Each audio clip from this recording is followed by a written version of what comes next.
থমথমে মুখে দাঁড়ালো স্পর্শী, দৃষ্টি তার ফ্লোরে নিমজ্জিত। গোটি গোটি পায়ে কেবিনে ঢুকে সোজা বাবার পাশে গিয়ে দাঁড়ালো। এই মুহূর্তে কেবিন শূন্য, একমাত্র শামসুল সর্দার ছাড়া বাকিরা কেবিনের বাইরে আছেন। শামসুল শোয়া থেকে মাথাটা তুলে বেডের পাইপের সাথে এলিয়ে আধ শোয়া হয়ে বসলো। দৃষ্টি তার স্পর্শের দিকে হলে কণ্ঠ তার নিশ্চুপ, কোন রকম শব্দ উচ্চারণ করছেন না তিনি। স্পর্শিয়া শান্ত হয়ে চোরের মতো বাবার বেডে বসলো। এরপর আলগোছে মাথা নইয়ে বাবার বুকের উপর দিয়ে চুপটি করে বসে রইল। নিঃশব্দে হাসলেন শামসুল, টিটকিরি মেরে বললেন, তা বাবাকে প্রয়োজন আছে নাকি? আমি তো ভেবেছিলাম দরকারই নেই। স্পর্শী জবাব দিল না, ওভাবেই পড়ে রইল বুকের উপর। চোখ দিয়ে অশ্রুরা নীরবে বিসর্জন দিচ্ছে শামসুল ভেজা অনুভব করলেন। পরক্ষণেই বললেন, মরে গেলে কার বুকে মাথা রাখতেন আম্মাজান? জমে গেল স্পর্শী, শক্ত করে জড়িয়ে ধরে বসে রইল বাবাকে। শামসুল বুকে প্রচন্ড চাপ অনুভব করলেন, ব্যথাও হচ্ছে, কিন্তু তাও মেয়েকে সরালেন না, বরং দুহাত দিয়ে জড়িয়ে ধরলেন। দিনের মধ্যভাগ সূর্য তখন মাথার উপরিভাগ দখল করে চরম আয়েসে বসে আছে। স্থান দখলের সে কি গরিমা তার! নিজেকে সর্বোচ্চ দেখাতে প্রয়োগ করছে জনমানবের উপরে, দেখাচ্ছে তার অসহ্যকর তেজ। শুকনো রাস্তাঘাট শুষ্কতার আবরণে ডুবে রূপান্তরিত হয়েছে মরুভূমিতে। পায়ের নিচে এক ধুলোর সাগর, মাথার উপরে বিশাল অগ্নিতপ্ত চল্লিতে ধরনীর সবাই যাই যাই অবস্থা। এমনই এক শুষ্ক রকচটা পরিবেশে স্কয়ার হসপিটালে প্রবেশ করলো শিকদাররা। ত্রস্ত পায়ে হেঁটে গেল ভেতরে। রিসেপশনের দায়িত্বে থাকা ব্যক্তির কাছ থেকে জেনে নিল সম্পূর্ণ ডিটেইলস। গটগট পায়ে হেঁটে গেলে লিফটের দিকে। থার্ড ফ্লোরের 403 নম্বর কেবিনে আছেন তারা। লিফটের কোনায় থাকা 4 নম্বর বাটনে প্রেস করে দিল পাভেল। তাদেরকে 4 তলায় যেতে হবে। মিনিট খানেকের মধ্যে উপস্থিত হলো তারা। পাভেলের হাতে 4টে ব্যাগ, যাতে ফল সহ মিষ্টি আছে। ত্রস্ত পায়ে এগিয়ে গেল কেবিনের দিকে। করিডোরে রাখা বেঞ্চিতে বসে আছেন রিহান ও তার বাবা। মাত্রই খেয়ে এসেছেন তারা। সামান্য জিরিয়ে নিতে যত তারা। ডান দিকে তাকিয়ে পরশ শিকদারকে দেখতেই উঠে দাঁড়ালেন। একে একে আরশি আর পাভেলকেও চোখ এড়ালো না। বিস্ময়ে হতভম্ব হয়ে তাকিয়ে রইলেন। এগিয়ে গেলেন কেবিনের দিকে। গলার আওয়াজ কমিয়ে বললেন, ভাইজান, পৌরশ শিকদার আসছে, সাথে ওর ভাই আর আরশিও আছে। চমকে তাকালো স্পর্শী। শান্ত কণ্ঠে কাকার উদ্দেশ্যে বলল, ওরা মনে হয় আব্বুকে দেখতে এসেছে। শুনলাম আরশি আসার জন্য নাকি কান্নাকাটি করছিল, তাই হয়তো নিয়ে এসেছে। গম্ভীর হয়ে গেলেন শামসুল। চোয়াল শক্ত করে বললেন, আমার কেবিনে যেন কেউ না ঢোকে। আমার মাত্র একটা মেয়ে, আর কোনো মেয়ে নেই। থমকে দাঁড়িয়ে পড়ল আরশি। বুকের ভিতরটা মুচড়ে উঠল। অসহনীয় যন্ত্রণায় চোখ দুটি টইটম্বুর হয়ে গেল মুহূর্তে। পরশ নিজেও অপমানিত বোধ করলো, কিন্তু পিছু হটল না। এই মুহূর্তে পাভেল ভাইয়ের দিকে তাকিয়ে আছে। কি করবে কি বলবে যেন সব এলোমেলো হয়ে যাচ্ছে। শোভাম হন হন করে বেরিয়ে গেল কেবিন থেকে। এর আগে ক্ষোভে ক্রমশ বিষিয়ে আসছে শরীর। এর থেকে কেবিন ত্যাগ করাই শ্রেয় মনে হলো। পরশ এগিয়ে এলো ভেতরে। শান্ত কণ্ঠে শামসুলের উদ্দেশ্যে সালাম দিল, কিন্তু ফিরেও তাকালো না সে, বরঞ্চ অন্যদিকে তাকিয়ে রইল গাম্ভীর্য নিয়ে। পরশ হাসলো। পাভেলের দিকে তাকিয়ে ইশারা দিতে সে ব্যাগগুলো পিপাসার হাতে দিয়ে সালাম করলো। অস্বস্তিতে পড়ল পিপাসা। একদিকে এতদিন পর মেয়েকে দেখেছে। ছোট্ট মেয়েটা বড়দের মতো শাড়ি পরে এসেছে, দেখতে একদম পরিপূর্ণ নারীর মতো দেখাচ্ছে। এটা তার মেয়ে, বিয়ে হয়ে গেছে, অথচ সে মা হয়েও অনুভূতিগুলো অনুভব করতে পারেনি। ইচ্ছে হচ্ছে মেয়েটাকে জড়িয়ে ধরতে, কিন্তু পুরো কেবিন জুড়ে আলাদা আলাদা মানুষের ভিন্ন রিয়াকশনে যেন সবটা গুলিয়ে গেছে। মূর্তির মতো হাতে ব্যাগগুলো নিয়ে দাঁড়িয়ে রইলেন। আর সে হীনমন্যতায় ভুগছে, কি করবে না করবে কিছু ভেবেই পাচ্ছে না। কেউ তার দিকে কথা বলা তো দূর, তাকাচ্ছেই না। দুপা এগিয়ে বোনের দিকে গেল, অস্ফুট স্বরে বলল।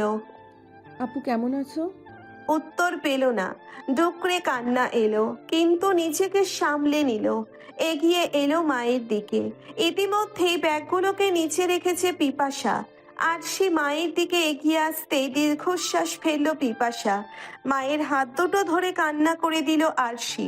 হেঁচকি তুলে বলল। আম্মু কথা বলবে না? শক্ত হয়ে জমে রইল পিপাসা। মুখে টো শব্দটাও আনলেন না। আজ এতগুলো দিন পর মায়ের কথা মনে পড়েছে, অথচ বিগত দিনগুলোতে কি একটা বারের জন্যেও ফোন দেওয়া যেত না? এবারেও আশা হত হলো আরশি। এগিয়ে এলো বাবার দিকে, হাত বাড়িয়ে বাবার হাতটা ধরতেই চিৎকার করে উঠলেন।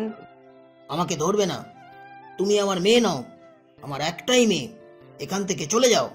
চমকে উঠল স্পর্শী। এগিয়ে এলো দ্রুত। শামসুল সর্দার বুকে হাত দিয়ে বসে পড়লেন। ব্যথা উঠেছে আবারও। কেঁদে উঠল আরশি। বাবার এতটা কষ্ট যেন মেনে নিতে কষ্ট হচ্ছে। স্পর্শী বাবাকে ধরে শুইয়েছে, বুকে হাত দিয়ে বারংবার মেজে দিচ্ছে, অথচ সে ছুতেও পারছে না। বাবা তাকে মেয়ে হিসেবে মানেই না। মিনিট খানেকের মধ্যেই আবারও শান্ত হলেন শামসুল। স্পর্শীকে বলল। ওদের যেতে বলো এক্ষুনি। জিভ দিয়ে গলা ভেজানো পরশ শান্ত কণ্ঠে বলল। শুনেছিলাম আপনি অসুস্থ, তাই দেখতে এলাম, কিন্তু এখন তো দেখছি পুরো দমই ঠিক। এটাকে তো অসুস্থ বলে না। আমি তো ভেবেছিলাম নিচে এসে জ্ঞান ফেরাবো, তার হলো কই? চোখ রাঙিয়ে তাকালো শামসুল, খানিকটা আওয়াজ করে বলল। তুমি কি আমার মৃত্যু কামনা করছিলে? যদিও এটা হলে আমারই লাভ, তবে আপাতত এসব কিছু চাইনি। আমার জিনিস আমি এমনিতে নিয়ে নেব, আর সেটা খুব শীঘ্রই। চমকালো স্পর্শী। এতক্ষণে মুখ তুলে চাইল পরশের দিকে, মুহূর্তেই নামিয়ে নিল দৃষ্টি। লোকটা আগের মতো অনেকটা বদলে গেছে। এই যেমন আগের থেকে একটু ফর্সা লাগছে, গালের ভাঙা অংশগুলো কেমন ভরে উঠেছে। দেখেই বোঝা যাচ্ছে আগের থেকে কিছুটা মোটা হয়েছে। হবেই তো, হয়তো যত্ন আত্মি বেড়েছে। মুরব্বীরা বলতেন বিয়ের পরে ছেলেরা বেশি সুন্দর হয়। বিয়ের কথা ভাবতেই চোখ বন্ধ করে দম নিল স্পর্শী। পরশরা পেরিয়ে গেছে ইতিমধ্যেই। শামসুল ক্ষেপে গেল, অবাক হয়ে বলল। ওর জিনিস ও নেবে মানে কি? ওর কোন জিনিস আছে আমার কাছে? স্পর্শী বাবাকে ধরলো, পুনরায় শুইয়ে দিয়ে বোঝানোর সুরে বলল। চুপ করো, শান্ত হও। এভাবে উত্তেজিত হইও না, অসুস্থ হয়ে যাবে। ও এসেছেই তোমাকে অসুস্থ করতে, যাতে সামনের উপজেলা নির্বাচনে তোমার দল নড়বড়ে হয়ে যায়। শুয়ে পড়ো। বাবাকে বোঝ দিয়ে বের হয়ে গেল স্পর্শী। পিপাসা তার আগেই ছুটেছে। এই মুহূর্তে তার মনে হচ্ছে সে ভুল করেছে। সবাই মুখ ফিরিয়ে থাকলেও তার এমন করা উচিত হয়নি। মেয়ে জামাই, বড় ভাসুর, ননদ সবাই সেধে এসেছে, অথচ যাচ্ছে অপমানিত হয়ে। এই অপমান যদি বাড়িতে গিয়ে মেয়েটার উপর মেটায়, না, তার এমনটা করা মোটেও উচিত হয়নি। পরশরা ইতিমধ্যেই লিফটে উঠে গেছে। পিপাসা বিপরীত সাইডের লিফটে উঠল। এক প্রকার গ্রাউন্ড ফ্লোরে এসে তাদের নাগাল পেল। মাকে আসতে দেখতেই দাঁড়িয়ে পড়ল আরশি। মেয়েকে কিছুটা সাইডে নিয়ে ধমকের সুরে বলল। তুই কি পাগল নাকি? আসার আগে জানাবি না? আর আসবি তো আসবি, বাসায় নিয়ে আসতি। এভাবে হসপিটাল আসছিস কেন? তাও আবার নতুন জামাই ভাসুর সহ।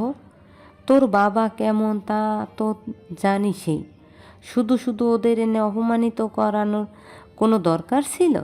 এইটুকু ধমকের মধ্যে যেন বিস্তর সুখ খুঁজে পেল আরশি। আচমকাই মাকে জড়িয়ে হাউমাউ করে কেঁদে উঠল, বলল। আমি বুঝতে পারিনি আম্মু। আব্বু এতটা অসুস্থ শুনে মাথা কাজ করেনি। আপু আমার সাথে কথা বলে না, তোমরা কেউ বলো না। আমি কি এতটা পর হয়ে গেছি? মাথায় হাত বুলিয়ে দিলেন পিপাসা, বললেন। তুই যা করেছিস তাতে কি বাহবা দিব? আসসালামু আলাইকুম আন্টি। চমকালো পিপাসা। তাকিয়ে পাভেলকে দেখতেই বিনয়ী হাসলো। সালামের উত্তর দিয়ে বলল। তোমরা চলো না, আমার বাসায় বেশি দূর না, এই তো ঘন্টা 2 লাগবে, জ্যাম না হলে সবারই বাসা। না, আজ যাই, অন্য কোনো দিন আসবো। ঠিক আছে, এরপর আরশির দিকে তাকিয়ে বলল, জানিয়ে আসিস, বোকার মতো কাজ করিস না। পরশ দূরেই দাঁড়িয়ে আছে, তার দৃষ্টি আশেপাশে। মন বলছে স্পর্শী, লুকিয়ে তাকে দেখছে কিন্তু খুঁজে পাচ্ছে না। পিপাসা এগিয়ে গিয়ে বলল, বাবা রাগ করো না, তোমাদের মধ্যে এত বিরোধিতা, এর মধ্যে আবারও নতুন সম্পর্ক, মেনে নিতে একটু তো সময় লাগবেই। কিছু মনে করো না ওর বাবার কথায়। পরশ চমকালো, ভদ্রতা সূচক হেসে বলল, আরে না না আন্টি, আমি কিছু মনে করিনি। আর মনে করার মতো কথা হলেও কিছু মনে করতে পারবো না। নতুন নতুন সম্পর্ক তো। বোকার মতো তাকিয়ে রইল পিপাসা। কথাগুলো যেন মাথার ওপর দিয়ে চলে গেল। পরক্ষণেই পাভেল আরশির নতুন সম্পর্ক মনে করে বিনয়ী হাসল। যতদিন না সুস্থ হচ্ছ ততদিন এখানেই থাকতে হবে। মা পার্লারে গেলেও সমস্যা নেই, আমার এক্সাম শেষ, আপাতত মাসখানেকের জন্য লম্বা ছুটি। আমি রান্নাবান্না করে খাওয়াবো আর দেখভাল করব, ঠিক আছে? সানন্দে দুপাশে মাথা নাড়ালেন শামসুল। শোভাম হাসল, অতি উৎসাহের সাথে বলল, তাহলে এখানে আমার কেন প্রয়োজন নেই? তোমার মেয়েই তো 100, আমি যেতে পারি, কি বলো? দ্রুত মাথা নাড়ালো শামসুল। ঢাকায় এসেছে ইতিমধ্যে 4 দিন হয়ে গেছে। কিছুটা সুস্থ দেখেই হসপিটাল থেকে ছাড়পত্র নিয়েছে। উদ্দেশ্য পিরোজপুরের দিকে থাকলেও মেয়ে তার সম্পত্তি দেয়নি। তার এক কথা, এখন সাফারে যেতে হবে। সেখানে কিছুদিন থেকে প্রতি সপ্তাহে ডক্টরের কাছে এসে চেক আপ করতে হবে এবং পুরো দমে সুস্থ হওয়ার পরেই পিরোজপুরে পা রাখতে পারবে। প্রথমে না করলেও সেটা মানতে পারলেন না শামসুল। বাধ্য হয়ে মেয়ের ডাক ভাঙাতে আসতেই হলো। গতকালকেই তারা সাভারে এসেছে। না না, আমি এখানে গুনে গুনে 2 দিন থাকবো। তোমার মাকে বলে দিয়েছি পার্লার বিক্রি করে দিতে আমরা সবাই পিরোজপুরে যাচ্ছি 2 দিন পরেই। একসাথে দ্বিতীয়বার চেক আপ করে বাড়ি চলে যাব। তারপর না হয় খুব বেশি প্রয়োজন হলে 15 দিন পর চেক আপ করিয়ে যাব। চোখ দুটোর পরিসর হ্রাস করে বাবার দিকে তির্যক দৃষ্টি দিল স্পর্শী। গম্ভীর ভঙ্গিমায় প্রশ্ন ছুঁড়ে মারল, মা কি তোমায় পার্লার বিক্রি করার ব্যাপারে কথা দিয়েছে? ঘাবড়ে গেলেন শামসুল। মুহূর্তে স্ত্রীর বলা সাবধানী বার্তাগুলো দৃষ্টি সীমানায় ভেসে উঠল। পিপাসা পই পই করে বলে দিয়েছে যেন এই বিষয়ে স্পর্শীকে কিছু না বলা হয়, কিন্তু সে মানতে পারেনি সেই বার্তা। কথার ফাপড়ে বলেই ফেলেছে। নিজেকে সংযত করে মেয়ের উদ্দেশ্যে বললেন, না, কথা দেবে কেন? আমি তাকে বলেছিলাম আরো আগেই। সে বলেছে ভেবে দেখব। এই বিষয়ে নাকি তোমার সাথে কথা না বলে কোনো সিদ্ধান্ত নেওয়া যাবে না। আমাকে সরাসরিই বলে দিয়েছে। ভ্রু কিঞ্চিত কুঁচকে তাকালো স্পর্শিয়া। হাতের মুঠোয় নেওয়া বাবার হাতটাকে তড়িৎ গতিতে ছেড়ে দিল। উঠে দাঁড়িয়ে রাগত কণ্ঠে বলল, যত সব ফাপুরবাজি, ও তো ওকালতি করতে হবে না। আমি কি কাউকে বারণ করেছি যেতে? তোমার ইচ্ছে হলে বউকে নিয়ে চলে যাও, কিন্তু আমি যাচ্ছি না যতক্ষণ না পর্যন্ত তোমার বোন শান্তি এসে মায়ের সামনে ক্ষমা না চাইবে, ততক্ষণে আমি শান্তি পাচ্ছি না। এর আগে সর্দার বাড়িতে ঢোকারও কোনো চিন্তাও আমি করছি না। ধূপধাপ পা ফেলে চলে গেল স্পর্শী। বাবা আর শোভামকে তার রুমেই থাকতে দিয়েছে। সে মায়ের সাথে ঘুমায়, যদিও খাবার রুমে একটা খাট পাতা আছে যেখানে আরশি মাঝে মধ্যেই ঘুমাতো, কিন্তু সে রুমে আপাতত যাওয়ার প্রয়োজনীয়তা নেই। যদি রিহান ভাই বা চাচা থাকতো সেক্ষেত্রে হয়তো খাবার ঘরটাই তাদের জায়গা হতো। শোভাম বাবার পাশে বসলো, ভ্রু উঁচিয়ে বলল, কি করবা এখন? আমার তো কালকের মধ্যে যেতে হবে। তোর কি মনে হয় শান্তি ক্ষমা চাইবে? বাপরে, ক্ষমা চাইবে? তাও তোমার বোন? দেখো চেষ্টা করে, চাইলেই তো ভালোই। ছাদের একাংশের কোনায় রাখা ছোট্ট একটা টুল। পরন্ত বিকেলের ছায়াগুলো নেমে পড়েছে ধরণীতে। রোদের নেই কোনো ছিটে ফোটাও। টুলের উপর বসে এক ধ্যানে দূরের ঘাসের দিকে তাকিয়ে আছে আরশি। মনটা পড়ে আছে এখনো সেই 5 দিন আগে। বাবা তাকে মেয়ে বলে মানতেই চাইল না, ছুতেও দিল না একটু। আচ্ছা, কেমন আছে সে? সুস্থ হয়েছে কি? গত 5 দিনের মধ্যে মাত্র 2 বার কথা হয়েছে মায়ের সাথে, তাও খুব অল্প সময়ের জন্যে। বাবাকে বাড়িতে নিয়ে যাবে শোনার পর থেকে আর কল করা হয়নি, যদিও 2 বার কল করেছিল। কিন্তু ওপাশ থেকে ফোন রিসিভ করা হয়নি। হয়তো বিরক্ত ছিল, হওয়াটাই স্বাভাবিক। কেন ধরবে তার ফোন? সে তো ধরার মতো কোনো কাজ করেনি, কিন্তু খুব একটা যে ভুলও করেছে তাও মনে হচ্ছে না, বরং সঠিক সময়ে সঠিক কাজটা করেছে। হয়তো দুদিন পর পরিবারের সামনে ধরা পড়তে পারতো। তারা যখন দেখতো পাভেল শিকদারের সাথে সম্পর্ক, তখন তো আর হুঁশজ্ঞানী রাখতো না। চোখ বুজে হাতের ফোনটাকে নিয়ে ভেঙে ফেলতো। শ্বাস নেওয়ার আগে বিয়ে ঠিক করতো, জোর করে হলেও বিয়ে দিয়ে ছাড়তো। কিন্তু এত এত ঝামেলা সে সময় কি আর সে পারতো সমাধান করতে? আপু নিজেও তো এই সম্পর্কের বিপক্ষে ছিল। শেষে সারাটা জীবন গুমড়ে মরতে হতো। তার থেকে যা হয়েছে, যা করেছে, বেশ করেছে। হয়তো সবাই কষ্ট পেয়েছে, এমনকি এখনো পাচ্ছে, কিন্তু দিন শেষে আরশি তো একটু শান্তিতে চোখ বুঝতে পারছে। জীবনটা তার, ভালো থাকার অধিকারও তার। যে ভালো রাখবে তার কাছে আসাই উচিত। এই যে শাশুড়ি দিনে দিনে ভীষণ যত্ন করছে তার, কখন কি লাগে সেদিকে কড়া নজর রাখে, এরকম শাশুড়ি কি আদেও জুটতো? ননদটা তো বেস্ট ফ্রেন্ডের মতো সারাক্ষণ লেগে থাকে আষ্টে পৃষ্ঠে। ভাসুর তেমন ভাবে কথা না বললেও দেওয়ালের মতো জড়িয়ে থাকে দূর থেকে। ছোট ভাইয়ের সুরক্ষার গণ্ডি সে। কেউ টো শব্দটা করার আগেই সে সামনে আসে। এটাই তো অনেক স্বামীকে রক্ষা করলেই তো হয়। আলাদা করে ভাইয়ের বউয়ের জন্য কি কিছু করতে হয় নাকি? সবার কথা মনে পড়তেই মাথায় এলো শ্বশুরের কথা। হ্যাঁ, শ্বশুর। তিনি এখনো মুখ ফুটে হ্যাঁ বা না কিচ্ছু বলেননি। ওই সামনে আসলে চুপচাপ নিজের মতো বসে থাকে। সময়ের সাথে সাথে তিনিও মেনে নিবেন। আকাশের দিকে তাকিয়ে দীর্ঘশ্বাস ফেলল আরশি। আজ এতগুলো দিন পরেও কেউ মেনে নিল না তাকে। না বোন কথা বলল, আর না তো বাবা। চোখ দুটো বন্ধ করে নিল। নিঃশব্দে দুপাশ দিয়ে অশ্রু গড়িয়ে পড়ল।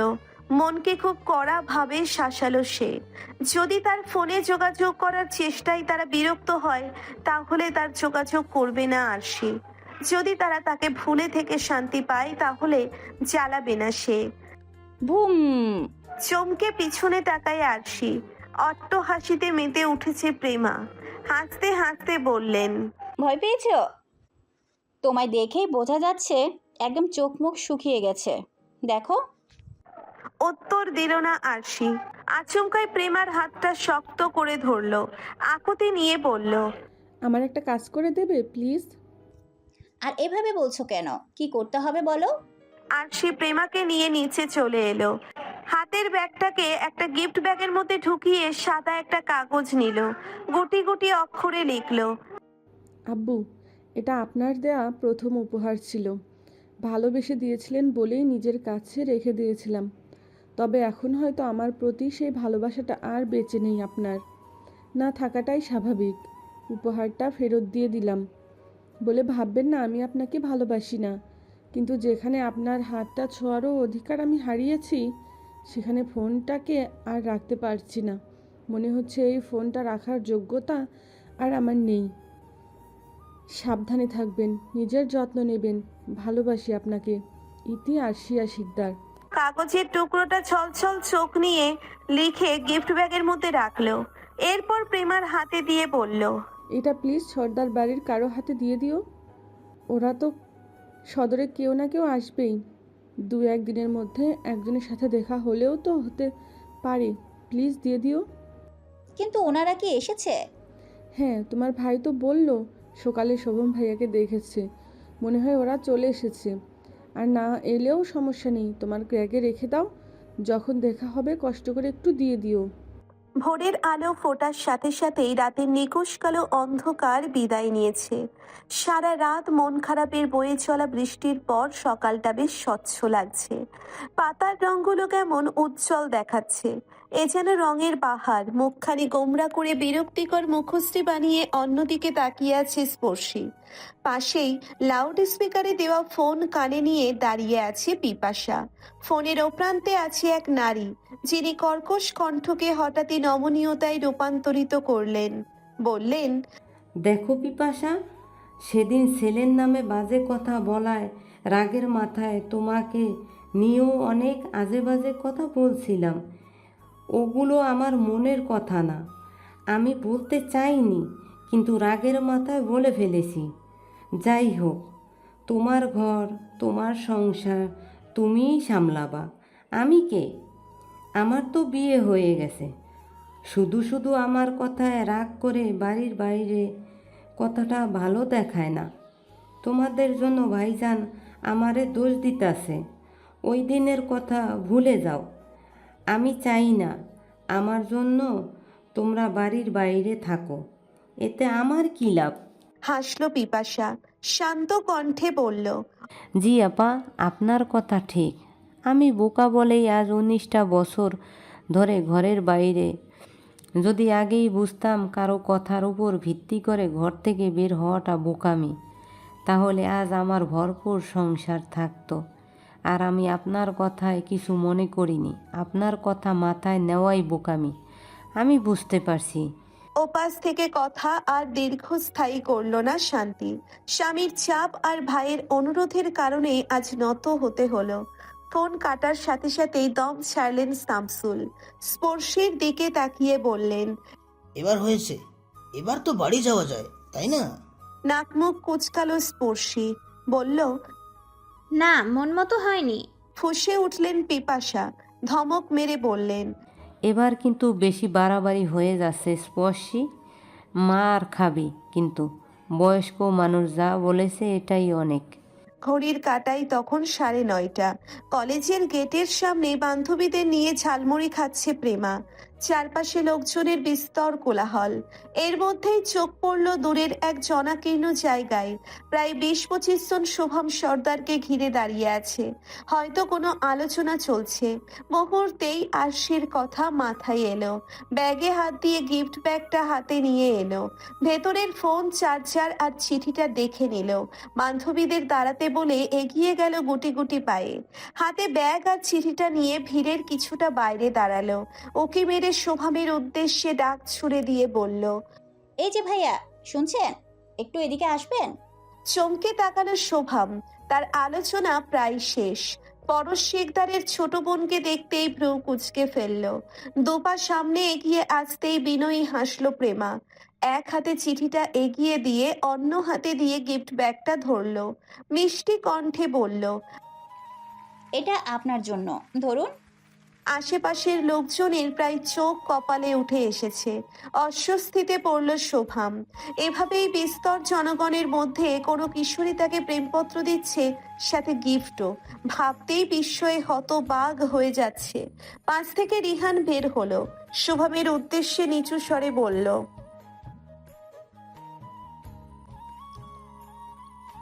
দাঁতে দাঁত চেপে ধরল শোভাম।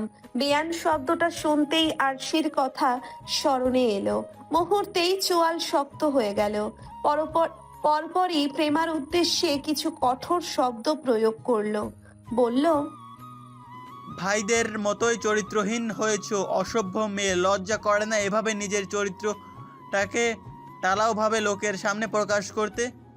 এ কি, এই দুপুর বেলায় শুয়ে আছো কেন? কলেজ থেকে ফিরলে কখন? দেখলাম না তো। প্রেমা সাড়া দিল না। বালিশের উপর উপর হয়ে মুখ গুজে শুয়ে রইল। মন মেজাজ বেজায় খারাপ তার। বারবার তখনকার দৃশ্যগুলো চোখের সামনে ভাসছে। ইস, কত মানুষ ছিল, কি না কি ভেবেছে। লজ্জায় দু চোখে আবারও পানি এসে গেল।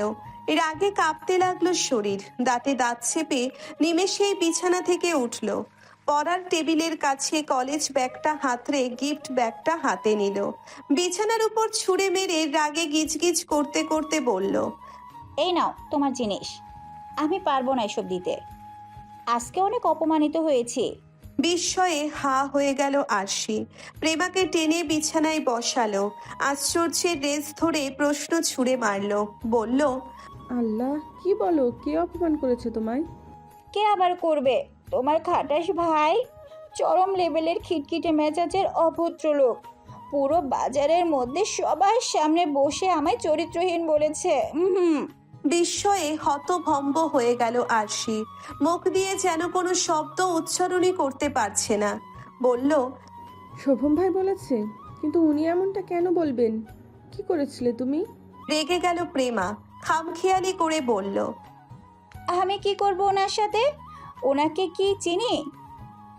এর আগে তো কথাও বলিনি কখনো। উনি কোন সাহসে আমাকে এইসব বাজে কথা বললেন? তোমার কথা মতো চিঠি আর ব্যাগটা নিয়ে গেছিলাম। মা, চিঠিটা এগিয়ে দিয়ে ব্যাগটা ধরতে বললাম মাত্র, এর মধ্যে একদম তেলে বেগুনে জ্বলে উঠলো। আমাকে চরিত্রহীন, অসভ্য কত কিছু বলল। আমি নাকি ওনাকে প্রেমপত্র দিতে গেছি। নিজেকে কি নায়ক মনে হয় নাকি? দেখতে তো উড়চুঙ্গার মতো। ভোতা মুখটাকে নিয়ে সারাক্ষণ তিত কুটে কথা বলতেই পারে। যেখানেই দেখো সাপের মতো ফনা তুলতে থাকে আর বিষ ছুটতে থাকে। তুমি বলনি ওটা প্রেমপত্র ছিল না, ভাবি দিয়েছে? আর চিঠিটাই বা আলাদা করে দিতে গেলে কেন? ব্যাগে থাকতো, ব্যাগটাকে হাতে দিয়ে দিয়ে আসতে। তেলে বেগুনে চলে উঠল প্রেমা, বলল, বলার আর সুযোগ দিয়েছে তোমার ভাই? উনি তো সেলিব্রিটি। চারপাশে এক গাদা মানুষ নিয়ে দাঁড়িয়ে থাকে। আমি বলার আগেই তো উনি গাড়ির দিকে এগিয়ে গেলেন আর এক গাদা মানুষ ঘিরে ধরছিল। নাগালি তো পাইনি, নইলে আয়না বের করে মুখটাকে দেখিয়ে আসতাম আর বলতাম, দেখ ভাই, একবার নিজের চেহারাটা আয়নায় দেখ। মুখটাকে সারাক্ষণ ভোতা বিলাইয়ের মতো করে রাখিস, নাক মুখের আগায় রাগ তরতর করে জিয়ে রাখিস। কোন মেয়ে তোকে লাভ লেটার দিতে যাবে আর কোন দুঃখেই দেবে? ছেলের কি অভাব আছে নাকি? থেমে মিনমিনে কণ্ঠে আবারও বলল, আমি তো ব্যাস ব্যাগের মধ্যে চিঠিটা আছে কিনা চেক করছিলাম। এরপর আর ব্যাগে রাখা হয়নি, হাতে করে নিয়ে আসছিলাম। কে ভেবেছে অত কিছু হবে? তোমার ভাই যে শিরাই শিরাই খুদ, কে জানতো? তাহলে তো ব্যাটার ধারের কাছেও যেতাম না কখনো। দীর্ঘশ্বাস ফেলল আরশি, মাথায় হাত দিয়ে বলল, হয়েছে, অনেক সাহায্য করেছো, আমায় উদ্ধার করে ফেলেছো একেবারে। দাও, ব্যাগ দাও, আর ঘরে বসে না থেকে গোসল করে নিচে আসো। দিনের মধ্যভাগ, ঘড়ির কাঁটায় তখন 1:30। সূর্যের অবস্থান তখন মাথার উপর। রৌদ্রের তপ্ততা সর্বোচ্চ স্থান নিয়েছে। এই তপ্ত গরমের মধ্যে ঘেমে নিয়ে একাকার হয়ে বাড়ি ফিরল দুই ভাই। চোয়াল তাদের শক্ত, মেজাজ তখন খিটখিটে। ভয়ঙ্কর এই মুখভঙ্গি নিয়ে সদর দরজা দিয়ে ড্রয়িং রুমে প্রবেশ করতেই হুঙ্কার ছুড়ল। হাত ছেড়ে চিৎকার করে প্রেমাকে ডাকলো। থমকে গেল প্রেমা, চমকে গিয়ে আর একবার কান পাতল নিচের দিকে। সদ্য গোসল সেরে বিছানায় বসেছিল ফোন নিয়ে। বড় ভাইয়ের এমন হুঙ্কার শুনতেই পিলে চমকে উঠল। দ্রুত পায়ে বিছানা থেকে নেমে জুতো পরে নিল। বলাই বাহুল্য ডান পায়ের জুতোটা বাম পায়ে উলট পালট করে পরা হয়েছে। ছুটতে গিয়ে বুঝতে পারলেও সেই জুতো ঠিক করে পরার মতো ধৈর্য বা সময় কোনোটাই পায়নি। ওভাবেই ছুটে নেমেছে একতলায়। আর সে ইতিমধ্যেই নিচে নেমে এসেছে। এসব ঝগড়াঝাঁটি, রাগ, অভিমান বরাবরই ভয় পায় সে। বাড়িতে বসেই যখন মা আপুকে বকতো, তখন রুমের এক কোণায় দাঁড়িয়ে থরথর করে কাঁপতো সে। পাছে বোনকে ছেড়ে আবার তাকে না ধরে বসে। এমনিতেও আর কোনো বিষয়ে দোষ না থাকলেও পড়ালেখা নিয়ে মা এক পায়ে অভিযোগ করতে পারবেন, তাও গড়গড়িয়ে। মায়ের কথাগুলো শুনতেই মেজাজ পুনরায় বিগড়ে গেল পাভেলের। দাঁতে দাঁত চেপে প্রেমার দিকে তাকিয়ে বলল, সেটা তোমার মেয়েকে জিজ্ঞাসা করো কি করেছে আজ। ঘাবড়ে গেল প্রেমা, মায়ের দিকে তাকিয়ে আমতা আমতা করে বলল, আমি কিচ্ছু করিনি। পরশ ক্ষোভ ভরা দৃষ্টি নিয়ে বোনের দিকে তাকালো। এরপর নিজেকে যথাসম্ভব শান্ত রেখে বলল, এখানে আসো, সোফে বসো। প্রেমা তাই করলো। ভয়ে ভয়ে সোফায় বসে ফ্লোরের দিকে তাকালো। পরশ সন্দেহের দৃষ্টি নিয়ে এক দৃষ্টিতে তাকিয়ে রইল প্রেমার দিকে। কিছুক্ষণ পর প্রশ্ন ছুড়ে দিয়ে বলল, আজ তোমার কলেজ চলাকালীন আনুমানিক 9:30 উপর বাজে তুমি কলেজ থেকে বেরিয়েছ। এরপর গেটের সামনে লেফট সাইডে মানিক মিয়া শপিং মলের সামনে শোভম সর্দারকে দেখে সেখানে গেছ। শত শত লোকজনের ভিড়ের মধ্যে শোভম সর্দারকে প্রেমপত্র আর গিফট দিয়েছ, আর সেটাকে পুরোপুরি রিজেক্ট করে তোমার চরিত্র নিয়ে অসংখ্য অসহ্যকর কথা বলে অপমান করে চলে গেছে শোভম সর্দার। ঘটনা কি সত্যি? কথার তোড়ে কেঁপে উঠল প্রেমা। এসব কথা না জানি কতদূর গড়িয়েছে। ছি, লজ্জায় মরে যেতে ইচ্ছে করছে বড় ভাইদের সামনে। ছলো ছলো চোখে আরশির দিকে তাকালো। আরশি অসহায় চোখে তাকালো প্রেমার দিকে। দুপা সামনে এগিয়ে বলল, ওর কোনো দোষ নেই ভাইয়া, আমি ওকে বলেছিলাম পুরো বাক্য শেষ করতে পারল না আরশি। এর আগেই ধমকে উঠল পাভেল, কড়া কণ্ঠে বলল, তোমাকে কথার মাঝে ওকালতি করতে কেউ ডাকেনি, চুপ থাকো। থমথমে মুখ নিয়ে আরশি পাভেলের দিকে তাকালো। এরপর চুপ করে ফ্লোরের দিকে তাকিয়ে পায়ের নখ খুঁটতে লাগলো। আমি তোমাকে কিছু জিজ্ঞেস করেছি প্রেমা। মা প্লিজ, তুমি এর মধ্যে এসো না। ফুঁসে উঠল প্রেমা। মনের মধ্যে ক্ষোভ জন্মাতে লাগলো তরতর করে। অসভ্য লোকটা যদি আজ তাকে অপমান না করত, তাহলে আশেপাশের লোকজন ব্যাপারটাকে এতটা আমলে নিত না। চোখ বন্ধ করে বলল, মিথ্যা, এরকম কিছুই হয়নি। লোকজন বানিয়ে বানিয়ে বলছে। ভাবিকে ওর বাবা ফোন গিফট করেছিল, সেটাই ফেরত দেওয়ার জন্য আমাকে সেই ফোনটার চার্জার সাথে আঙ্কেলের জন্য লেখা একটা ছোট চিরকুট দিয়েছিল। বলেছিল ও বাড়ির কারোর সাথে দেখা হলে দিতে। সে এই ফোনটা রাখতে চায় না। তোমরা চাইলে ভাবির কাছ থেকে দেখে নিতে পারো চিঠিটা। ওকে ফেরত দিতে দিয়েছি। আমি তো ভাবি যেটা বললো সেটাই করছিলাম, কিন্তু বুঝতে পারিনি হিতে বিপরীত হবে। বুঝতে পারিনি সর্দার বাড়ির প্রত্যেকটা মানুষের মন মানসিকতা এতটা বিকৃত। বেয়াদব লোকটা চিঠিটা একবার খুলেও দেখলো না ওটাতে কি লেখা আছে, বরঞ্চ প্রেমপত্র প্রেমপত্র বলে লাফাতে লাগলো। পুরো বাজারে সবার সামনে বসে আমাকে অপমান করেছে। বিশ্রী একটা লোক, জঘন্য। বলেই থমথমে পায়ে উপরে চলে গেল। পাঞ্জাবির বুকের কাছ থেকে বোতাম দুটো খুলে আয়েশ করে বসলো পরশ। পাভেল দুপা উঠিয়ে হেসে বলল, দেখলি, তোকে বললাম না প্রেমা এটা জীবনও করবে না। আমার বোনের রুচি এত খারাপ না যে শোভম সর্দারকে প্রেমপত্র দিয়ে যাবে। চোখ দুটো কুঁচকে তাকিয়ে রইল আরশি। কথাটা পুরোপুরিভাবে গায়ে লেগেছে তার। দাঁত মুখ খিচে ক্ষোভ নিয়ে বলল, এখানে রুচির প্রশ্ন আসলো কোথা থেকে? আমার ভাই কি খারাপ? উনি দেখতে খারাপ নাকি চরিত্র খারাপ? ওকে যদি প্রেমা প্রেমপত্র দিয়েও থাকে, তাতে খারাপটা কোথায়? আমার ভাই যথেষ্ট ভালো, ওর মতো হতে যোগ্যতা লাগে। মাথায় বজ্রপাত পড়ল পাভেলের। পরশ পেছনে তাকিয়ে একবার আরশিকে দেখে নিল। এরপর কিছু না বলেই পাভেলের দিকে তাকিয়ে নিঃশব্দে হাসলো। বাবা, ভাইয়ের জন্য টান লাগছে নাকি? গা জ্বলে উঠল আরশির। তেলে বেগুনে জ্বলে উঠে বলল, তো টান লাগবে না? আমি কি ভেসে আসছি? আমার কোনো পরিবার নেই, বাবা মা ভাই বোন নাই? একটু আগেই প্রেমা বলে গেল সর্দার বাড়ির প্রত্যেকটা মানুষের মানসিকতা বিকৃত, জঘন্য। যা তা বলে গেল। মানছি পরিস্থিতি অনুযায়ী শোভম ভাইয়া ওকে অপমানই করেছে, তার সেই ক্ষোভে ও অনেক বাজে কথা বলেছে। কিন্তু আপনি কি বলতে পারলেন আপনার বোন কোনো প্রেমপত্র দেয়নি? এখনও জাস্ট নাম উঠেছে, এতে আমার ভাই আর আমার ফ্যামিলির ওপর ক্ষোভের শেষ নেই। এত কিছু বলছেন, অথচ শোভম সর্দারের বোন যে সর্দার বাড়ির মান সম্মান ডুবিয়ে আপনার হাত ধরে পালিয়ে আসছে, এতে ওদের কোনো ক্ষোভ থাকবে না? ওরা রাগের মাথায় কিছু বলতে পারবে না? তাহলে রুচি মানসিকতা নিয়ে কথা উঠবে। আরে ওদের তো ভুল হয়েছে, শুধুমাত্র রাগের মাথায় বাজে কথা নয়। আমাকে জুতো পেটা করা উচিত ছিল।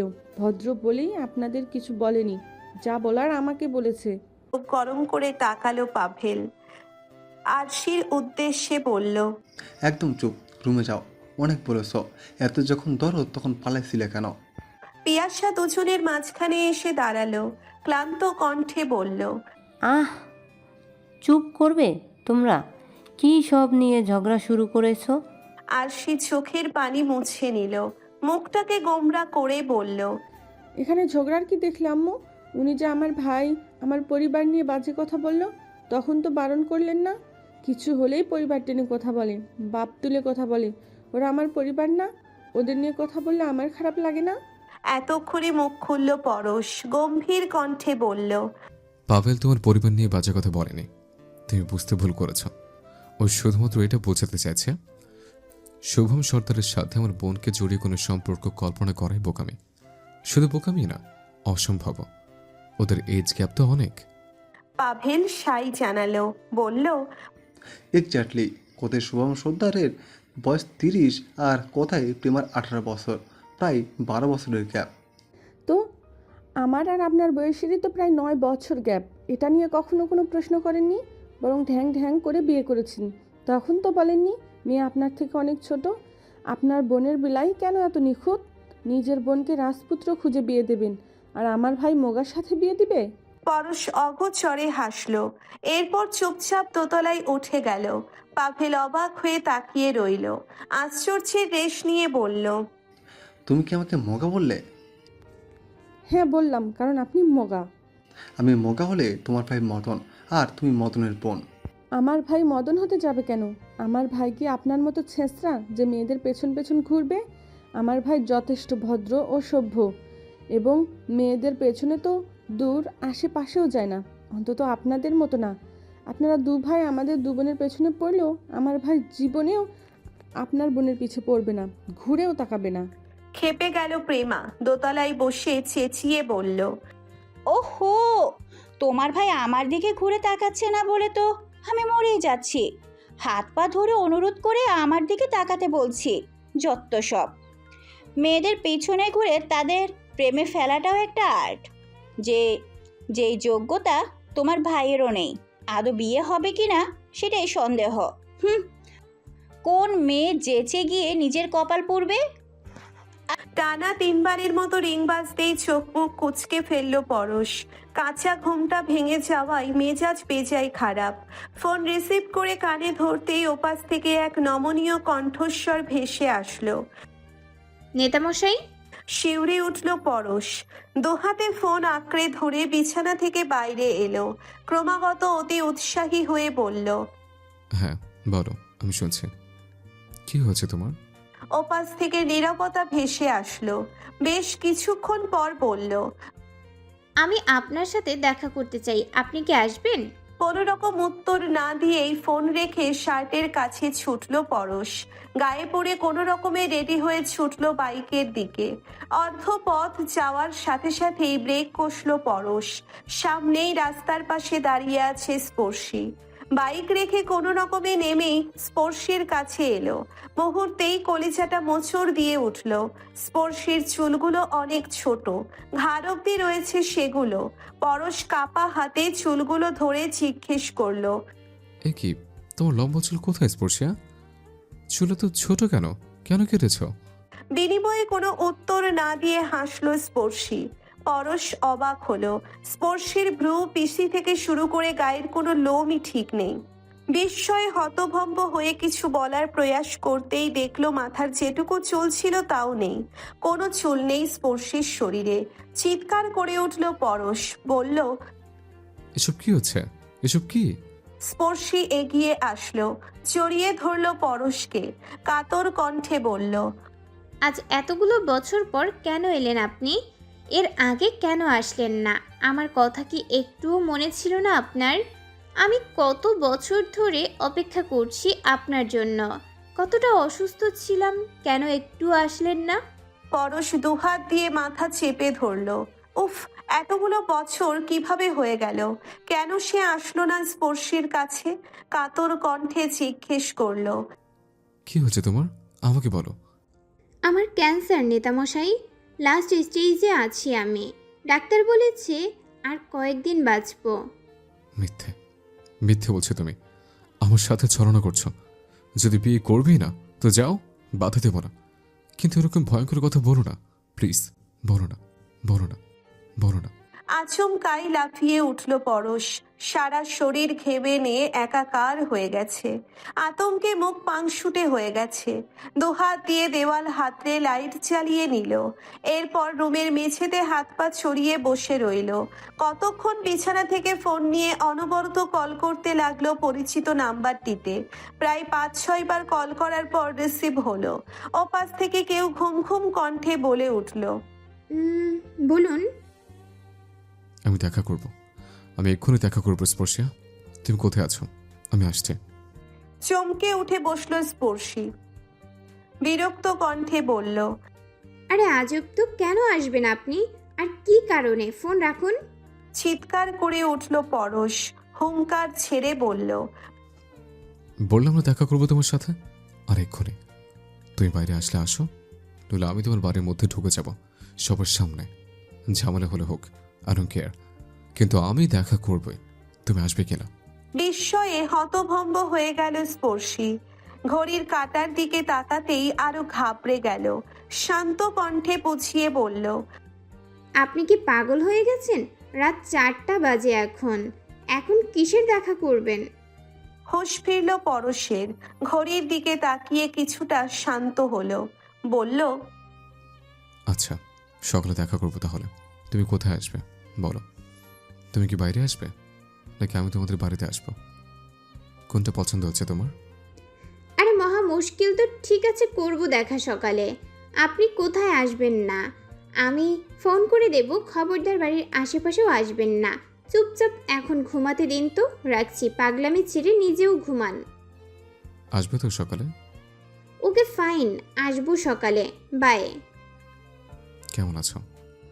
অবশ্যই ভালো। কেন, খারাপ থাকার কি কোনো কথা ছিল নাকি? হিয়ালি করবেন না। কি বলবেন বলুন। আমি এমনিতেই অনেক রিস্ক নিয়ে এখানে এসেছি, দ্রুত যেতে হবে। পরশ শান্ত দৃষ্টিতে স্পর্শের দিকে তাকালো। তার মুখভঙ্গি প্রতিক্ষণে ক্ষণে অবাক করার জন্য যথেষ্ট। নিজ বিয়ের কথা বলে যেখানে সেই প্রতিনিয়ত বিচ্ছেদ বেদনায় ধুকে ধুকে মরছিল, সেখানে স্পর্শে কতটা স্বাভাবিক। এই স্বাভাবিকতা যেন প্রতিনিয়ত তাকে কষ্ট দিতে সক্ষম। পরশ হাঁসফাঁস করে উঠল, কণ্ঠে নমনীয়তা এনে নিচু স্বরে বলল, স্পর্শী, আমি বিয়েটা করিনি। হ্যাঁ, এটা সত্য যে তোমার উপর রাগ করে বিয়ের সিদ্ধান্ত নিয়েছিলাম, কিন্তু পারিনি। আমি জানি হয়তো আমার কথাগুলোতে তুমি বিরক্ত হচ্ছ, কিন্তু কিচ্ছু করার নেই। আমার মনে হয় তোমাকে জানানো উচিত, তোমার থেকে সবটা জানা উচিত। কি চাইছো তুমি? তুমি না আমাকে ফিরিয়ে দিচ্ছ আর না তো গ্রহণ করছো। এমন পাগলামি কেন করছো স্পর্শিয়া? সময়টা একেবারে কম নয়। তুমি যে বারবার রাহুল ঢল বলে চেঁচাচ্ছ, এটা বন্ধ করো। তোমার রাহুলের প্রতি সেকেন্ডের গতিবিধি আমার জানা, তাই এই অজুহাত বন্ধ করো। সোজা সোজা কথা বলো আমার সাথে। স্পর্শী নীরব, একভাবে তাকিয়ে রইল টেবিলের ওপর রাখা কফির মগের দিকে, যেন কথাগুলো তাকে মোটেই প্রভাবিত করছে না। এই কথাগুলোর সাথে অভ্যস্ত। রাগ লাগলো পরশের। তরতর করে মেজাজটা বিগড়াতে শুরু করলো। মগটাকে স্পর্শীর সামনে থেকে সরিয়ে নিয়ে হাতের 2 আঙ্গুল উঁচু করে দাঁতে দাঁত চেপে ধরলো। বলল, এই, একদম নাটক করবে না। আমার দিকে তাকাও, আমার চোখের দিকে। আমি এই আচরণগুলো নিতে পারছি না। আমি উত্তর চাইছি। একটা কথা তো ক্লিয়ারই, যে তুমি আমার ব্যবহারে, আমার অনুভূতিতে মোটেও বিরক্ত নাও। থাকলে কখনো এখানে আসতে না। তাহলে এত লুকোচুরি কেন? কেন করছে এরকম? কি চাও তুমি? তোমার ভেতরে চলছেটা কি? স্পর্শী সুচালো দৃষ্টি ফেলল, শান্ত কণ্ঠে বলল, আপনি পাগলামি করছেন কেন? আপনি জানেন না এটা সম্ভব নয়, তারপরেও কেন? হুঙ্কার ছাড়ল পরশ। টেবিলের উপর স্পর্শীর রাখা হাতটাকে হিংস্র হয়ে ধরতে গিয়েও নিজেকে সামলে নিল। রাগটাকে কমাতে টেবিলের উপর সর্বোচ্চ আঘাত করল। সম্ভব, তুমি চাইলে অবশ্যই সম্ভব, কিন্তু তুমি চাইছো না। আমি নিয়ে খেলছো। আমার অনুভূতির মধ্যে তুমি মজা খুঁজে বেড়াচ্ছ। আমার মুখ থেকে ঠিক কি শুনতে চাইছেন আপনি? এটাই তো, যে আমি আপনাকে ভালোবাসি কি না? হ্যাঁ, ভালোবাসি। ভালো লাগে আপনাকে। আপনাকে বিয়ে করতে আমার কোনো সমস্যা নেই, কিন্তু সমস্যা হচ্ছে আমার আপনার পরিবারের। আর এই সমস্যাটা আপনারা নিজেরাই ক্রিয়েট করেছেন। ব্যাস, সেটার ভুক্তভোগী হচ্ছি আমি আর আমার বোন। একটু থেমে কাতর কণ্ঠে, এমপি সাহেব, আপনি আমার সিচুয়েশনে নেই, তাই বুঝতে চাইছেন না। আমার ফ্যামিলির সাথে আমার সম্পর্কটা আবদারের মাঝে সীমাবদ্ধ নয় যে ওরা মানলো না, কিন্তু আমি আপনার হাত ধরে চলে যাব। আজ কতগুলো বছর পর বাবা পেয়েছি, সম্পর্ক পেয়েছি। আমি এটা নষ্ট করতে চাই না। আমার বাবার মুখের দিকে তাকালে আমার কান্না পায়।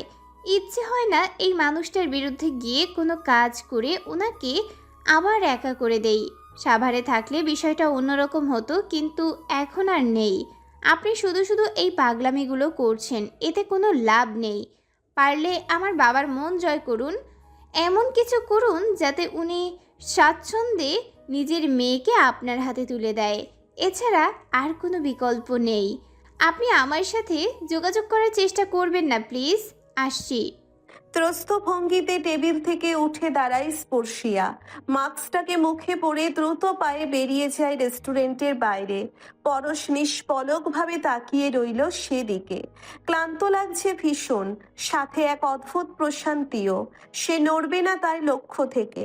যেখানে স্পর্শিয়া নিজেই তাকে ভালোবাসে, সেখানে সামান্য পরিবার রাজি করানো খুব বেশি কঠিন হবে না।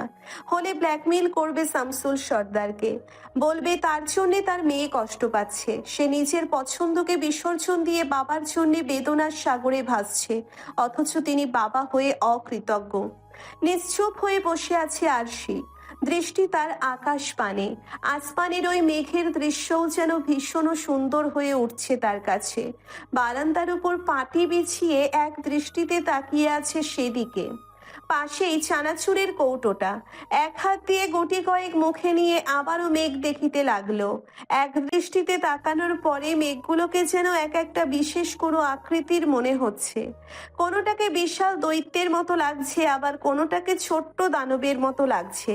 হুট করেই কিছু পড়ে যাওয়ার শব্দ এলো, সাথে সাথে কাঁচ ভেঙে যাওয়ার চুরমার আওয়াজ।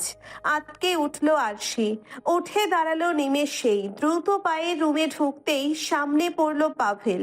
তার ঘাবড়ানো মুখশ্রী দেখে নিশ্চিত হলো আরশি।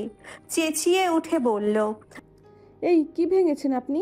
গলা শুকিয়ে গেল পাভেলের। ভাঙা কাচের টুকরোগুলোর সামনে দাঁড়িয়ে সেগুলোকে আড়াল করে বলল, আরে কিছু না, তুমি যাও আকাশ দেখো, কিছু ভাঙেনি। মানল না আরশি। পাভেলকে পাশ কাটিয়ে এগিয়ে গেল ড্রেসিং টেবিলের দিকে।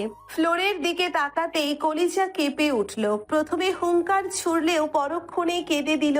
বলল, এটা আপনি কি করেছেন? আমার ফেভারিট পারফিউম, ইচ্ছে করেই এমন করেছেন। আপনি আমার কোনো ভালো দেখতে পারেন না। এগিয়ে এলো পাভেল। ফ্লোরে হাত পা ছড়িয়ে কাঁদছে আরশি। দুহাত দিয়ে তাকে চাপটে ধরে আদুরে কণ্ঠে বলল, সরি জান, আর হবে না। একটুও বুঝতে পারিনি আমি। ঘড়িটা নিতে গিয়েই হাতের টাচ লেগে পড়ে গেছে। আমি এক্ষুনি গিয়ে আবার কিনে আনবো, একসাথে 1 ডজন এনে দেবো। প্লিজ কান্নাকাটি করো না, আম্মু আবার ঝাড়বে আমাকে। তুমি এমন করছো কেন লাস্ট 2 সপ্তাহে? একটু হলেই রাগ করো, কান্না করো, আর আম্মু ভাবে আমি তোমার সাথে ঝগড়া করছি। এত ঘন ঘন মুড সুইং হচ্ছে কেন? চলো না কোথাও ঘুরে আসি। ঘড়ির কাঁটায় তখন মাত্র 7টা। পুরো ড্রয়িং রুমে পিনপিনে নীরবতা। বাবা, কাকা, ভাই, মায়ের মাঝখানে মাথা নিচু করে বসে আছে পাভেল। লজ্জায় ঘাপটি মেরে রুমে গিয়ে থাকতে ইচ্ছে হচ্ছে। পরশ শান্ত দৃষ্টিতে পাভেলের দিকে তাকালো, গম্ভীর কণ্ঠে বলল, ওর বয়সটা অন্তত মাথা রাখা উচিত ছিল। এতটা বোকামি আমি তোর থেকে আশা করিনি। মাথা নুইয়ে নিল পাভেল। বিড়বিড় করে বলল, আমি বুঝতে পারিনি। চোখ তুললেন আমজাদ শিকদার। গম্ভীর কণ্ঠে বললেন, বিয়ে করেছো নিজের মতে, এবারেও তোমার যা ইচ্ছা সেটা করো। আমাদের থেকে সলিউশনের আশা করো না। যদি মনে হয় মেয়েটা ছোট, ওর ঝুঁকি আছে, তাহলে কালকের মধ্যে হসপিটালে যাও। আর যদি মনে হয় না তোমাদের সন্তান প্রয়োজন, তাহলে রাখো। চেপে গেলেন পিয়াসা। স্বামীর উপর রাগ ঝেড়ে বললেন, কেন নষ্ট করবে কেন? বাচ্চা কি অবৈধ? ওদের বিয়ে হয়েছে, বাচ্চাও হবে, আর বাকি রইল বয়সের কথা। পরর যে সময় হয়েছে সে সময় আমার বয়স 16 ছিল, আর সেখানে তো 80-র 18 চলছে। কিচ্ছু হবে না। আল্লাহ ভাগ্য কোনো বিপদ লেখলে তা এমনিই হবে। এর জন্য বাচ্চা নষ্ট করার কোনো প্রয়োজন নাই। আমি সারা দিন বাড়িতে একা থাকি। একটা ছোট্ট নাতি নাতনি থাকলে সময়গুলো কি সুন্দর কাটবে। আর আশির কি কিছু করতে হবে? আমার নাতি নাতনি আমি পালবো। সমস্ত আলোচনা শেষে কিছু না বলেই পাভেল রুমের দিকে গেল। ভাবতে লাগলো বিগত দিনগুলোর কথা। এই জন্যেই হয়তো গত 15 দিন ধরে আরশির ব্যবহার এতটা অস্বাভাবিক ছিল। দরজা খুলে ভেতরে ঢুকতেই অবাক হলো। আরশির পেটের ভেতর কতগুলো ওড়না দলা করে রেখে বড় পেট বানিয়ে সেটি আয়নায় নাড়িয়ে চাড়িয়ে দেখছে। পাভেলকে দেখতেই তড়িঘড়ি করে ওড়নাগুলো ফেলে দিল। লজ্জায় আনন্দে আপ্লুত হয়ে ঝাপটে পড়ল পাভেলের বুকে। উৎফুল্ল কণ্ঠে বলল, দেখছিলাম আমার পেট বড় হলে কেমন লাগবে। পাভেল শুনল। এরপর শান্ত ভঙ্গিতে বলল, বাচ্চাটা আমরা নষ্ট করবো আরশি। তুমি খুব ছোট, এই বয়সে আমি বাচ্চা নিয়ে কোনো রিস্ক নিতে চাই না। বাঘারা হয়ে গেল আরশি, ছেড়ে দিল বাঁধন, নিমেষেই উঠে গেল বুক থেকে, অবাক হয়ে বলল, নষ্ট কেন করব? আপনি এটা কি ধরনের কথা বললেন? পাভেল আরশির ভয় কাতুরে মুখখানাকে দেখল, তাকে ভয়হীন করার জন্যে এক পা এগিয়ে গেল। নিমেষেই দুপা পিছু সরে গেল আরশি। এই মুহূর্তে পাভেল ভাইকে ভীষণ ভয় লাগছে তার, যেন ছুলেই বাচ্চা নষ্ট হয়ে যাবে। অনবরত দুদিকে মাথা নাড়িয়ে আর্তনাদ করে উঠল, হাউমাউ করে কান্না করে দিয়ে বলল, আমি বাচ্চা নষ্ট করব না, আমার বাচ্চা লাগবে। হাসলো পাভেল, আরশিকে হুট করে কোলে নিয়ে বিছানায় বসালো, গাঢ় আলিঙ্গন করে বলল, ওকে ওকে, বাচ্চা রাখবো আমরা, প্লিজ কান্না বন্ধ করো। রৌদ্র উজ্জ্বল সকাল, আশপাশটা মিষ্টি রোদের প্রভাবে অধিকতর সুন্দর দেখাচ্ছে। না আছে এই রোদের প্রভাব, আর না আছে তপ্ততা, মাঝে মধ্যে হালকা প্রাণ চোরানো বাতাস, সাথে মিষ্টি রোদ পুরো সকালটাকে এক অনিন্দ সুন্দর দিনে পরিণত করেছে। এমনই চমৎকার সকালে পরপর দুবার কলিং বেল বেজে উঠল সর্দার বাড়িতে। আরে আজব, সদর দরজা খোলা, তারপরেও কে বেল বাজাচ্ছে ভেতরে আসার অনুমতি চেয়ে। পরোটা চিবুতে চিবুতে দরজার দিকে উকি মারল স্পর্শিয়া, মুহূর্তেই গলায় আটকে গেল খাবার। সামনেই দাঁড়িয়ে আছে পরশ শিকদার, আর তার পাশেই বেশ অনেকটা মিষ্টি হাতে ড্রাইভার রয়েছে। স্পর্শে অবাক হলো, মনে পড়ল গত 2 সপ্তাহ আগের কথা, সেই যে লাস্ট রেস্টুরেন্টে দেখা হয়েছে। এরপর আর বিরক্ত করেনি পরশ শিকদার। স্পর্শী ভেবেই নিয়েছিল হয়তো বাবাকে রাজি করাতে রাজি হবে না পরশ, কিন্তু আজ পুরো এতদিন পর মিষ্টি হাতেই চলে এসেছে বাবাকে পটাতে।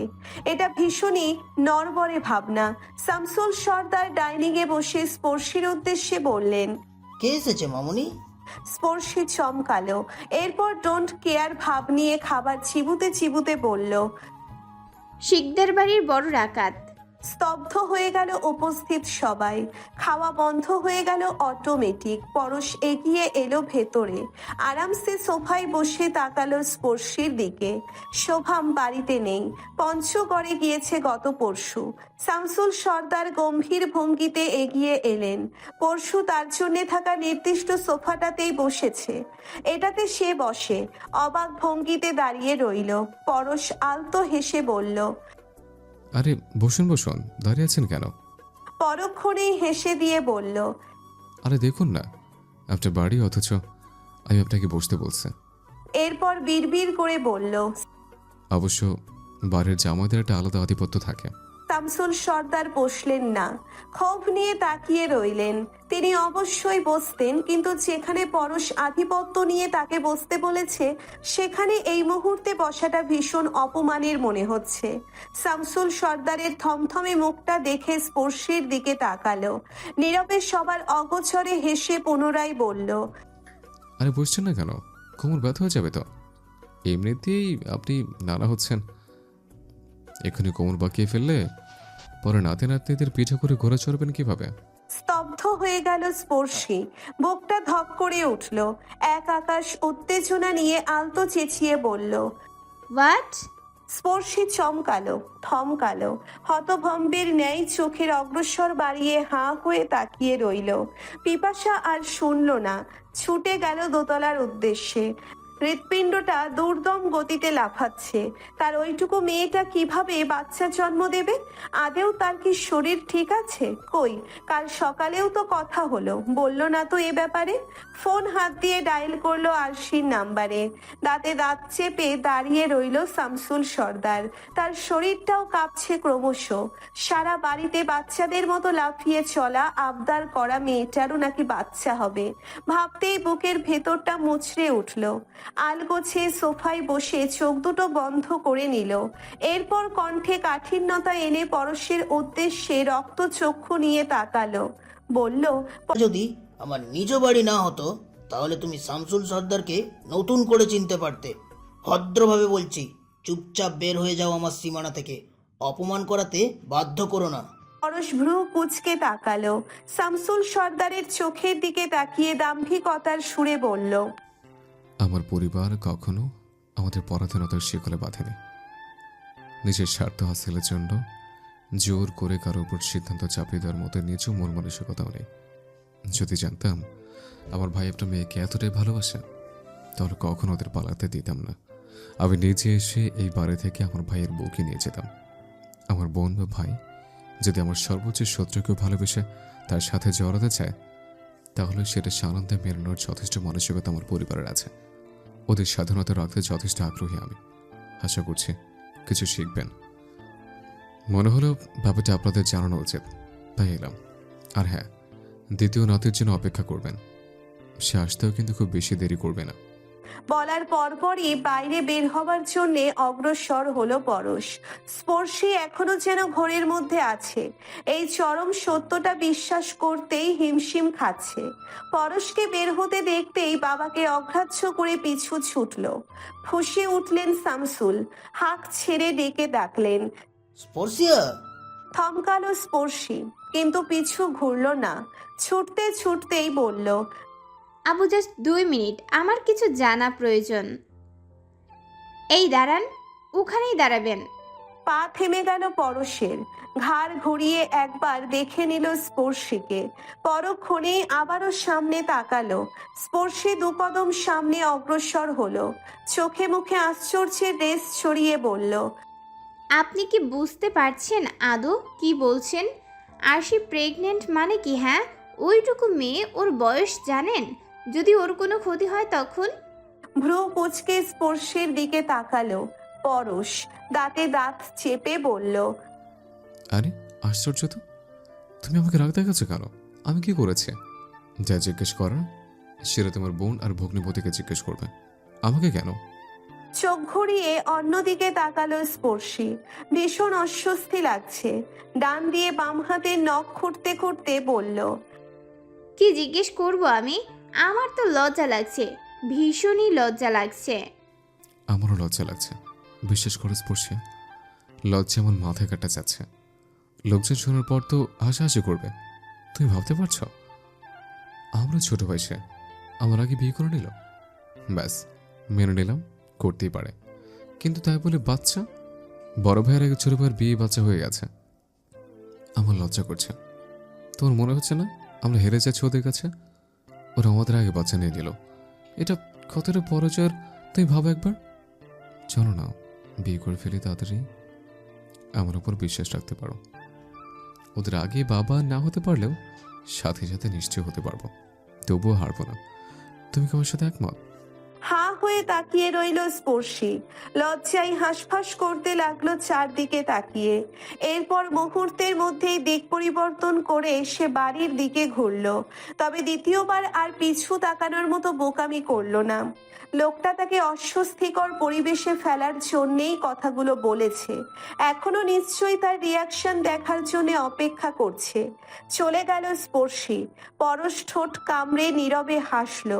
স্পর্শের মুচকি হাসা লজ্জালো মুখ সে দেখেছে। আসবো। চমকালো শামসুল সর্দার। পা দুটো গুছিয়ে স্ত্রীকে বসার জায়গা করে দিলেন। এরপর শান্ত কণ্ঠে বললেন, তোমারই তো ঘর, অনুমতি চাইছো কেন তৃষ্ণা? পিপাসা চোখ দুটো বন্ধ করে নিজেকে সামলে নিল। কেননা এখনকার বলা কথাগুলোর পর তার স্বামী আর এতটা নরম অবস্থানে থাকবে না, এটা নিশ্চিত। পিপাসা আলতো পায়ে এগিয়ে স্বামীর পাশে বসলো। এরপর আচমকাই হাত দুটো দুহাত দিয়ে জড়িয়ে ধরে স্বামীর দিকে তাকিয়ে রইলেন। শামসুল অবাক হয়ে গেল। চিন্তিত কণ্ঠে বলল, কিছু কি বলবে তুমি? তাহলে বলো। মাথা নাড়ালো পিপাসা। শান্ত কণ্ঠে বললেন, বললে যদি আপনি রাগ করেন, ভয় লাগে ভীষণ। আজ এতগুলো বছর পর এই রুমটাতে স্থান পেলাম। এখন যদি কদিনের মাথায় আবার ছুঁড়ে ফেলে দেন, পাল্লাটাও তো আর বিক্রি করে এসেছি, চিন্তা হচ্ছে। শামসুল হাসলো। স্ত্রীর হাত দুটো ধরে বললেন, যা বলতে ইচ্ছে করছে বলে ফেলো। রাগ করলেও রুম তোমারই থাকবে। এবার কিছু হলে আমি নিজেই বাড়ি ছাড়া হব। পিপাসা চিন্তার মধ্যেও মলিন হাসলো। বলল, আমি যা জিজ্ঞেস করব দয়া করে উত্তর দিবেন। যদি কিছু এর বাইরে বলার থাকে তাহলে পরে বলবেন, আমি শুনবো। মাথা নাড়ালো শামসুল। বিপাশা প্রশ্ন ছুড়ে দিয়ে বলল, মেয়েটা অসুস্থ, বয়সও কম, ভুল করে বসেছে। এখন সেটা এমনি ভুল যেটা আর শুধরানো যাবে না।